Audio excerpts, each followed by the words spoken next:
Depuis plus de 25 ans, Raymond Ruffin est reconnu pour ses ouvrages d'histoire sur les mouvements de la résistance, particulièrement en Normandie.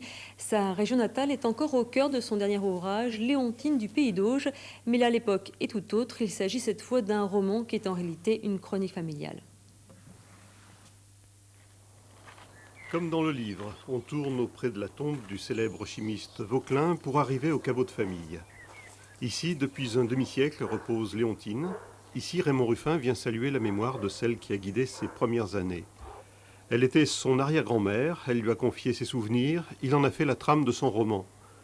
C'est un retour sur le pays d'Auge de la fin du XIXe siècle, entre les cantons de Pont-l'Évêque, Cambremer et Blangy.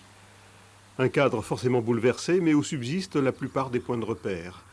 Dans ce périmètre s'accomplit le destin sacrifié d'une jeune femme à qui on ne demande guère son avis, même pour se marier. Alors elle épouse un domaine, une exploitation, parce que avoir du bien, c'est en ce temps-là un accomplissement.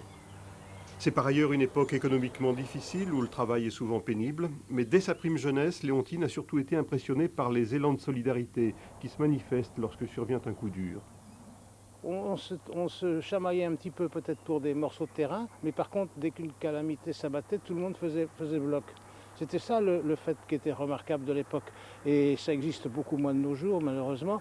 Mais c'était un fait qui, du point de vue de mon arrière-grand-mère, c'était quelque chose dont elle gardait toujours mémoire.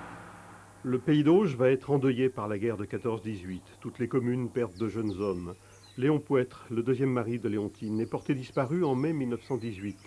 C'est l'époque où la mobilisation des hommes amène les femmes à s'affirmer dans la conduite de la vie économique.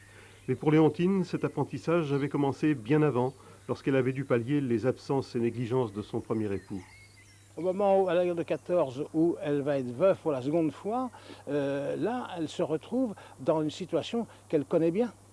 Sentimentalement, elle est encore très ébranlée, elle est encore très touchée, mais c'est une situation qu'elle connaît bien. Et puis en plus, le bien est beaucoup moins important à gérer, beaucoup moins difficile à gérer que le premier. Donc elle s'en sort relativement bien. C'est à l'intérieur que tout se passe chez elle.